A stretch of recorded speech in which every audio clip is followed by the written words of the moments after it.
You guys obviously talk about the second go-around with this. How did you think everything went tonight? We thought it went great. Everybody came out to fight. Out of 12 fights, there was maybe 2 fights that we would have loved to see a little bit more action. But listen, that's going to happen. And all in all, I thought the night went good. Look, I think if you look at what happened in New York, and you look at what happened tonight, clearly all the fighters are coming out, and they're understanding that they got to put some points on the scoreboard to get into the playoffs. There was very few fights, went to a decision. Even a couple of fights, there were some massive reversals to a finish.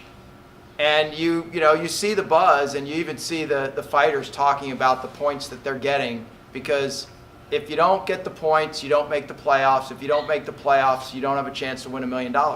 And become world champion. And every single one of them wants to win $1 million and thinks they're going to win $1 million of these 72 fighters. So I think we saw a continuation of that tonight in Chicago. I thought it was a great night. Got to obviously ask about the Jason High situation. He was not happy with the stoppage. He put his hands on a referee for the second time in his career. He tossed some chairs around. I mean, have you guys talked at all about what's going to go on with him? Listen, that was unfortunate, and out of spur of the moment, he reacted the way he did. And every fighter, listen, like Carlos said, every fighter is looking to earn points, to get to the playoffs, to get to the championship and $1 million. That being said, we actually have had to talk to him as well. We as a league are not going to tolerate that kind of behavior. But at the same time, he apologized, and we also had the referee as well as the commission view the video, and the referee again came out with the same result of what he saw in the cage and what he saw on tape. So, unfortunately, these are guys who are coming out and really want to earn, the points and earn the fights to get to the playoffs. And then when something like that happens, obviously he was disappointed, but sometimes, unfortunately, these are kind of things that comes at the spur of the moment. And after Carlos and I spoke to him, again, he was sorry, but, it's one of these things where the fighters are really going in and putting their heart and soul on the line. So we'll see him again in 6 weeks or whatever. He'll have a second fight. Correct. That's right. Look, I mean, we've all been in sports, whether it's been something you've done as a kid, all the way up to these guys that are at the highest level, and the referees are in the same boat. They're professionals. They're doing everything to keep the fighters safe. That's their job. They reviewed the videotape, as Ray said. We brought him back in the truck, and the referee took a look at it, and he saw a tap, which was what he saw. So Jason was clearly upset, but I think he came around. Right. And we abide by the commission and the referee's standing. That's what you do as an organization. So just to clarify, the referee that was in there that made that initial call rewatched it and came to the same conclusion. Correct. That's right. Along with the commission. That's correct. Okay. Yeah. Now the thing that I'm kind of wondering about is that word is that Efren missed weight and he wasn't going to get points no matter what anyways. How did that end up panning out? And I can understand Jason's frustration, but at the end of the day, I guess really both of them get 0 points, right? That's correct. Right. Yeah, that's right. Yeah, look, you can't. Again, you got. Sorry, Carlos. Yeah, go right ahead. Again, you got to take into consideration that Efren took the fight in 5 days' notice. Yeah. You know what I mean? And so he did tell me he was going to make weight. Unfortunately, it's due to missing of 2 flights. Obviously, that didn't help his weight cut as well. But yeah, it's one of those things where sometimes you just got to bite down on, and go, what? You guys can't really do anything about it anyway, right? And look, in both cases, look, you got to give, Jason. He took the fight. Efren was, missed weight, but Efren also took the fight on short notice. And so for both fighters, they did what, these fighters in the PFL do. They're athletes. They came out and they took the bout, and that's why we have respect for them. Looking at some of the positive things from tonight, could you guys speak on just Kayla Harrison's performance? Sure. What happened is what I expected to happen.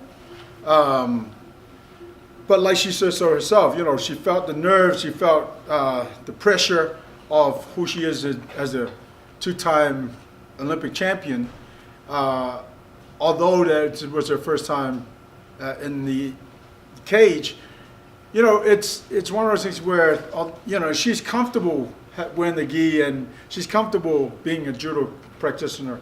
But today was kind of a reality check for her, like, oh my God, you know, I'm finally here. So all in all, what happened, what I expected to happen, because I've held pads for her. And I mean, she's a freak of nature, the way she puts combinations together, the way she's, I mean, obviously we didn't get to see that tonight because she went to the safest part of that was her game, her jiu-jitsu. But she actually kicks the pads, I mean, just as hard as Chris Cyborg. And I've held pads for both ladies. Yeah, look, I think she was a little nervous. She was telling me she was a little nervous at the weigh-ins. I think she was probably a little nervous when she went in the cage. I think Brittany was, you know, ready to fight and I think put up a great fight. But then I think once Kayla settled in under the bright lights, and she said it, we've all heard her say it before, she's very comfortable under the bright lights. She got in her element and she showed us what an amazing two-time gold medalist is, you know, built from. And now she begins a great career in MMA. So now looking forward after seeing her, what does it mean to you guys to have her here with PFL? Oh, look, I mean, I think I said it, that I thought it was the, you know, most important debut for an MMA fighter that we've seen in a long time. She was 0-0. She's now 1-0. She's going to fight again. She's got to get a few fights. As you know, Brittany was 3-4 before her bout tonight, so she had 7 bouts. Kayla's got to get a couple bouts under her belt. You know, Right. Ray and the team will put those bouts together, and then we'll evaluate what we do with the ladies in 2019 as we get through the PFL 2018 season. Is the plan to try to put her in maybe one of the fights inside of the tournament format once it gets going, or is there any plans on her taking a fight 6 weeks? I would 2 months? probably go, you know, again, it's like Carlos said, you know, it's one of these things where we got to make sure that we take our time with her because, again, you know, we don't want to rush her with anything, so we want to take our time with her and see what happens, and then we'll look at 2019. Yeah, I'm sure her camp will give us some feedback too on how she feels and where she wants to go next. But I think there's no doubt that you'll see her again in 2018. As you know, we've got fights in the regular season until August 30th. We've got our playoffs in October, and then we've got the championship in December. So there's plenty of opportunities over the next few months for us to find a spot for her to fight. You guys had a couple doctor stoppages tonight that had weird official times attached to them. Right. 1 second into the round after they happen. Any other time, that's not a big deal. For these guys that are fighting for points, they're down a point now that they normally would have had in any other circumstance. Yeah, but Commission says that's the way they do it. Is that Right. how I understand it? That's correct, and you know, like Carl said earlier, you know, you got to abide by what the commission rulings are, and whatever that is, that will fall in line with the points that the athlete will get. You know what I mean? You So, won't overrule it? say again. You wouldn't overrule it? No, I No. probably wouldn't. I mean, I wouldn't want to overrule the commission because again, you know, you're working with the commission for the season to happen. You know what I mean? So, whatever they're ruling, and again, this is going to be different in a different state. You know what I mean? It might not be the same in Las Vegas or New York and whatnot. You know what I mean? So again, wherever we go, we just got to abide by the commission ruling. Did they give any examples of other times that they've done that? I mean, I've gone back and found one not very recently, but in 2012 in the UFC when they scored it normal 5 minutes at the end of the round. Obviously, you can't go back and find everything from every event from an XFO event or other minor events, but I'm just wondering if.